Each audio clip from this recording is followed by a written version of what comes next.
Halo semuanya, halo sahabat YouTube, bertemu kembali bersama Bang Aris di channel On Road Indonesia.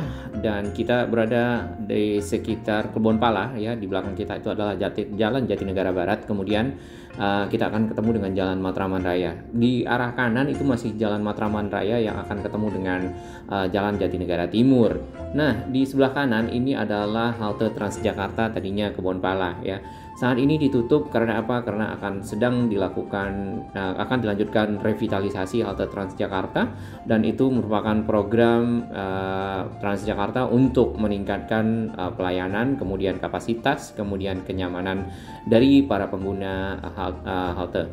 Nah, di atas kita ini ada satu stasiun ya. Stasiun ini adalah Stasiun Matraman, dan Stasiun Matraman ini dibuat untuk mengurangi beban dari Stasiun Manggarai dan juga Stasiun Jatinegara. Jadi para pengguna kereta yang turun di sekitar Jalan Matraman Raya itu tidak perlu lagi turun di Jatinegara, bisa terus, dan juga tidak perlu turun sampai di Manggarai. Kita rehat sejenak. Terima kasih kami kepada semua sahabat yang terus mendukung channel ini berkembang lebih baik, berbagi informasi yang bermanfaat bagi kita semua, para pengguna moda transportasi, para pengguna infrastruktur Jakarta dan sekitarnya. Ya, kali ini kita akan berada di Jalan Jenderal Sudirman ya, untuk melihat beberapa halte Transjakarta yang direvitalisasi. Salah satunya adalah ini, halte Sarinah. Dan halte Sarinah merupakan salah satu nantinya dari 4 halte Transjakarta yang akan dibangun dengan gaya ikonik ya, mungkin punya ciri khas khusus ya. Di samping itu juga di sekitar Sarinah akan ada MRT ya, stasiun MRT yang terpanjang dan merupakan stasiun MRT pertukaran penumpang atau exchange dari nanti koridor utara selatan yang sekarang itu adalah dari Lebak Bulus menuju ke Bundaran HI nanti terus ke arah kota, dan pertemuan dengan MRT koridor barat menuju timur, yaitu dari arah Kalideres menuju ke arah Bekasi. Nah, tentunya ya konsep integrasi tetap ditekankan di sini antara Transjakarta dan si MRT, karena satu sama lain nantinya akan sangat mudah mendukung para pengguna untuk pindah platform, pindah jurusan dan lainnya. Nah, ini satu lagi halte Transjakarta yang juga merupakan halte Transjakarta nantinya akan dibangun dengan model ikonik ya, yaitu halte Transjakarta Bundaran Hotel Indonesia. Nah, di Bundaran Hotel Indonesia tentu sama ya, di bawahnya juga ada stasiun MRT. Namun stasiun MRT-nya bukan merupakan stasiun yang terpanjang ya, atau exchange kayak di Tamrin. Namun paling tidak konsep integrasi tetap ditekankan di sini untuk menjadi pendukung ya mobilitas para warga dan para pengguna moda transportasi. Kalau kita lihat dari arah yang berbeda adalah seperti ini ya. Ini tadi halte Transjakarta Sarinah. Beberapa hal yang menjadi pertimbangan Transjakarta melakukan revitalisasi terhadap si haltenya. Yang pertama dan utama sekali adalah halte tersebut sudah tidak bisa lagi menampung para pengguna ya, atau para penumpang Transjakarta yang memanfaatkan layanan ini untuk mobilitas di sekitar Jakarta dan sekitarnya ya. Dan tentunya itu menjadi prioritas utama untuk dilakukan pelebaran ya, kemudian juga penambahan, tentunya akan menambah kapasitas ya, membuat sirkulasi udara dan hal lainnya. Kemudian yang kedua adalah karena haltenya tersebut sudah berusia cukup lama ya, dan kita tahu sendiri si Transjakarta sudah beroperasi sejak dari tahun 2004 ya, dan idenya sendiri sudah ada di tahun 2001, di mana Pak Gubernur Sutiyoso waktu itu sempat melakukan studi ke Bogota di Amerika Selatan ya, yang telah menerapkan model konsep ini, kemudian dibawa ke Indonesia untuk diterapkan di sini Jakarta. Dan sampai saat ini Transjakarta telah beroperasi dengan banyak koridor ya, dengan banyak armada yang sudah sampai 4.000. Yang di depan kita ini adalah halte Transjakarta yang direvitalisasi di sekitar kantor Balai Kota ya, Balai Kota Jakarta. Kemudian kita akan mengarah ke arah Patung Kuda. Kembali ke Transjakarta tadi ya. Koridor pertama yang dioperasikan pada tahun 2004 itu adalah koridor Blok M Kota, dan menjadi pilihan warga pada saat itu untuk bisa menggunakan moda transportasi baru ya, tanpa halangan karena punya jalur sendiri, lajur sendiri di tengah, kemudian dengan tarif Rp2.000 ya. Lalu tarifnya pada tahun 2012 naik jadi 3.500 kalau nggak salah sampai saat ini. Benar ya teman-teman yang pengguna MRT Transjakarta. Koridor berikutnya adalah koridor 2 dan 3 yang beroperasi pada tahun 2006, kemudian koridor 4, 5, 6, 7 pada tahun 2007, dan koridor 8 di tahun 2009 ya. Lalu di koridor 9, 10 sekarang sudah sampai 13 koridor yang dioperasikan pada tahun 2017 ya. Proses revitalisasi sendiri itu akan berlangsung kurang lebih selama 6 bulan ya, sehingga dengan dimulainya di bulan April di tahun 2022 ini ya, dapat diselesaikan pada nanti di sekitar Oktober atau malah November. Dan semua halte ya kurang lebih ada 11 termasuk yang ini, yaitu halte Transjakarta Cikoko. Halte ini adalah halte nantinya yang akan terintegrasi dengan si KRL tetap ya, karena di sini ada stasiun KRL Cawang. Kemudian kemungkinan besar juga akan diintegrasikan dengan LRT Jabodebek Cikoko yang ada di seberang kita ya. Baik, ke-11 halte semuanya yang akan direvitalisasi saat ini adalah halte Sarinah yang tadi ya, ini merupakan halte yang ikonik nantinya, yaitu halte yang punya bentuk sendiri unik. Kemudian ada kawasan komersialnya, ada kawasan pendukung lainnya, musola, toilet ya, kemudian sirkulasi yang lebih baik seperti itu. Kemudian halte Tosari ya, kemudian halte Duku Atas 1 ya, dan halte Bundaran Hotel Indonesia, kemudian ada halte Bung Karno ya di koridor Blok M Kota. Nah ini kalau sebelah kanan kita lihat nih kan halte-halte yang masih lama ya, halte lama lah dalam hal ini, karena halte tersebut sudah beroperasi demikian rupa. Kemudian juga sempat waktu itu sempat ada perusahaan halte ya kalau tidak salah, waktu beberapa saat ya, waktu yang lalu. Kemudian selain halte yang ada di koridor 1 ya, ini ada halte Transjakarta Jatinegara ya, stasiun Jatinegara 2 yang ini, dan jalur Transjakartanya itu ditutup ya karena memang ada revitalisasi dari halte menjadi lebih baik ya. Kemungkinan ini akan terintegrasi dengan stasiun ya, karena halte tersebut berada nantinya di sekitar stasiun nampaknya ya kalau kita lurus ke sana. Nah, lalu ada halte Juanda ya, halte Transjakarta Juanda, yaitu tentunya akan terintegrasi dengan si stasiun KRL Juanda. Kemudian halte Balai Kota tadi sudah, kemudian halte yang ada di Kuitang ya. Kuitang itu berarti yang dari arah Senen ya, di koridor 2 Pulau Gadung Harmoni. Lalu yang tadi yang di awal kita lihat itu adalah halte Kebonpala ya, di mana si halte Kebonpala nampaknya itu akan diintegrasikan dengan stasiun KRL Matraman. Tentunya ini sangat berguna ya bagi masyarakat, karena pas turun dari stasiun KRL langsung bisa naik halte Transjakarta dari tanpa harus keluar ke jalan ya. Biasanya kalau Jatinegara itu kan harus jalan terlebih dulu atau naik ke angkutan lain, atau ya jalanlah ke halte Transjakarta terdekat. Konsep dari revitalisasi halte Transjakarta yang akan diterapkan yaitu yang green design ya, tentunya aman, nyaman ya, kemudian efisien dari sisi sirkulasi. Ini sirkulasi kalau kita lihat ya, halte-halte yang baru Transjakarta itu ruang-ruang terbuka atau jendelanya jauh lebih besar. Memang mungkin perlu difikirkan pada saat nanti hujan lebat atau bagaimana ya, ada penutup sendiri. Kemudian bentuk bangunannya lebih modern ya dari yang lama tentunya, karena semakin berkembang kan semakin banyak improvement yang bisa dibuat ya. Kemudian nantinya yang ikonik ya, yang berada di sekitar Sudirman sini ya, itu bisa ditambahkan ruang komersial ya, mungkin tempat berjualan atau bagaimana tentunya. Lalu fasilitas-fasilitas bagi masyarakat ya atau para pengguna seperti toilet ya.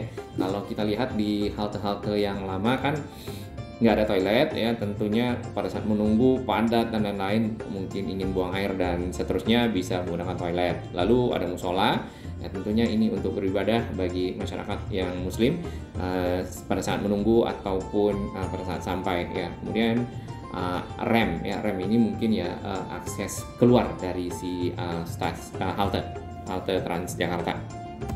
Jadi memang di jalan-jalan yang sekitar Sudirman, kemudian di jalan yang sekitar Kebun Pala tadi ya, dan beberapa lokasi pengerjaan ini tentunya memakan sedikit lajur ya dari jalan, tapi mudah-mudahan dengan selesainya nanti akan menjadi satu halte Transjakarta yang bagus, terintegrasi, kemudian dapat dimanfaatkan oleh banyak para pengguna Transjakarta, kemudian juga bagi para pengguna MRT yang transit atau LRT Jabodebek ya. Nah, kalau kita perhatikan logo dari Transjakarta ya, kalau di awal-awal Transjakarta keluar ya, itu ada logo burung elang ya kalau tidak salah ya, kemudian yang kepalanya putih, kemudian ada salak, 3 biji salak di kakinya yang diangkat ya, kemudian ada tulisan Transjakarta. Filosofinya kita tidak mengetahui ya, tapi kurang lebih begitu. Mungkin ini sebuah kekuatan atau kemampuan untuk membawa para penumpang kemana saja dalam hal ini. Mungkin itu hanya pikiran saya. Boleh pendapatnya sahabat-sahabat dari Jakarta dan sekitarnya. Kemudian logonya itu berubah menjadi tulisan huruf saja, yaitu TJ ya kalau tidak salah ya, dengan tulisan Transjakarta di bagian bawah ya. Dan itu dimulai di tahun 2012 sampai 2014, cukup 2 tahun ya. Kemudian lalu berubah menjadi tulisan Transjakarta saja, kemudian ada logo lingkar biru ya, lingkar biru, kemudian ada garis warna putih dari samping atas diagonal, kemudian dari samping bawah diagonal, cuma tidak ketemu ya.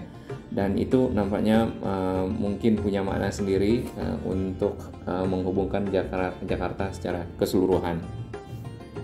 Transjakarta sendiri merupakan sebuah sistem transportasi ya, BRT atau bus rapid transit pertama di Asia Tenggara dan Asia Selatan dengan jalur lintasan terpanjang yaitu di 200 lebih kilometer ya.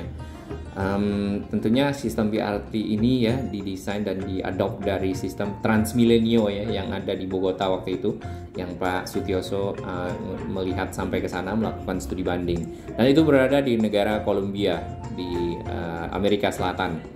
Lalu di Februari ya 2004 mulai beroperasi.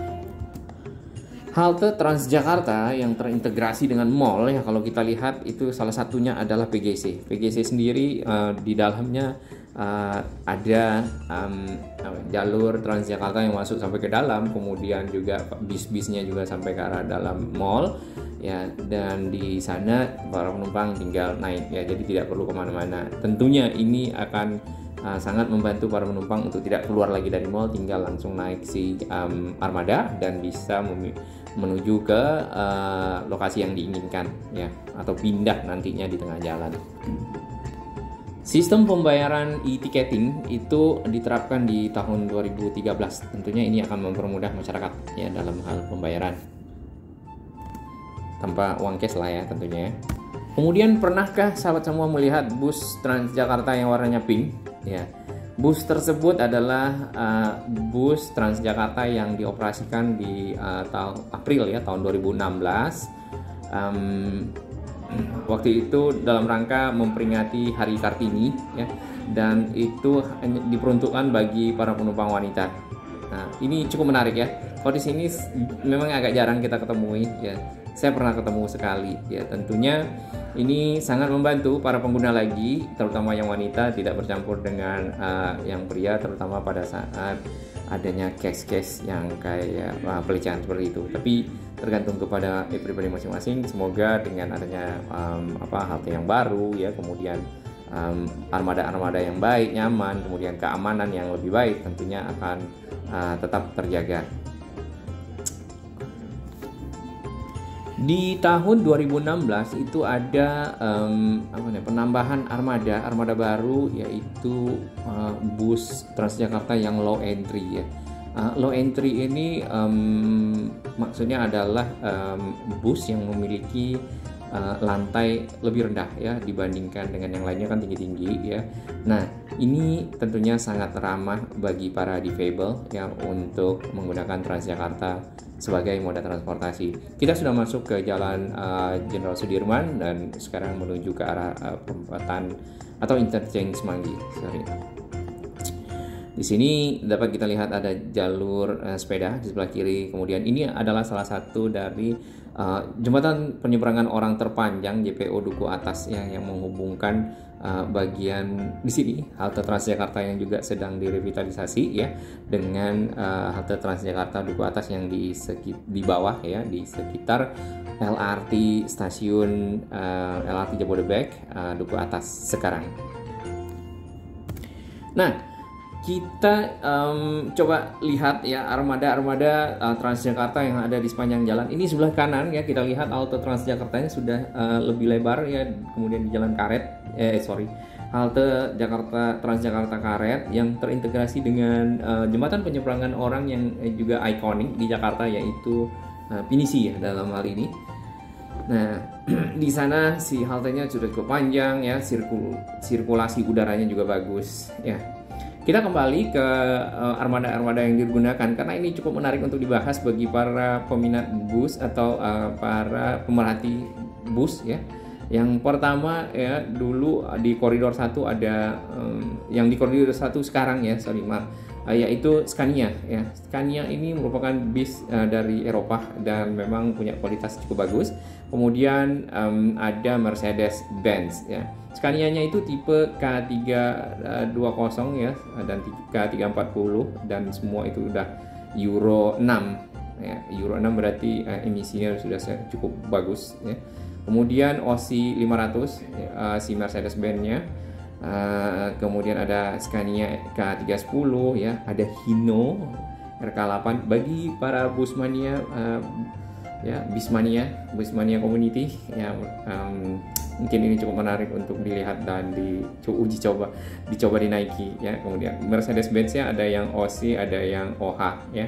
OH-nya 1526, 1626 dan kemudian ada Volvo. Kemudian selain dari Eropa dan Jepang ya, ada bis Cina yaitu Zongtong ya, Zongtong bus LCK 6180 ya.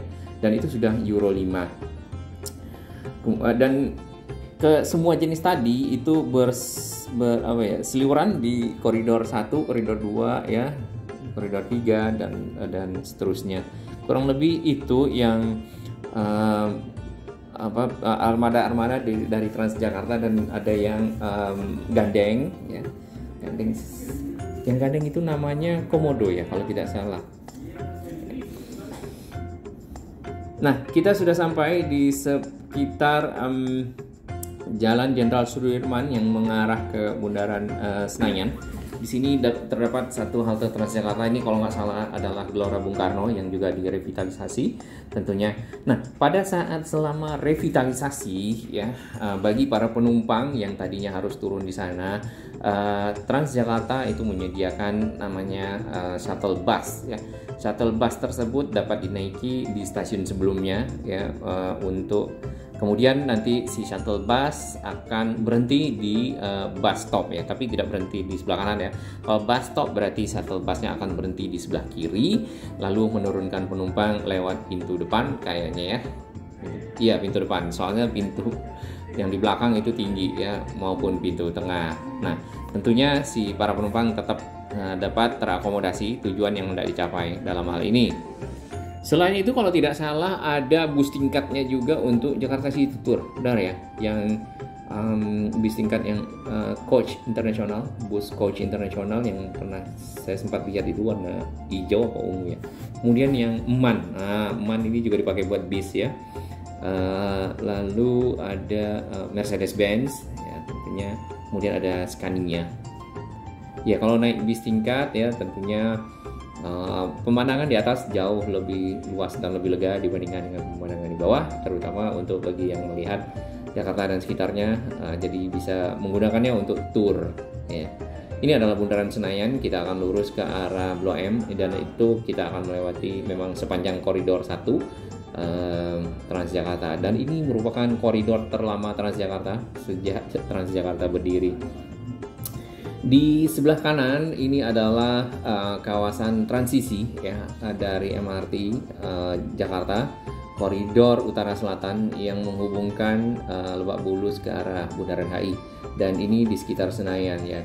Kawasan transisi ini ditutup memang dan di atap ya, tapi ini tidak mirip dengan atap yang ada di kereta cepat di Kota Bandung karena nampaknya menggunakan sejenis seng ya. Kalau Jakarta Bandung itu di beton ya, sehingga ini tentunya dapat melindungi kereta ya. Dalam hal ini tujuannya adalah melindungi kereta dari kemungkinan gangguan di sekitar lingkungan yang pada saat kereta naik ke atas ya, seperti itu.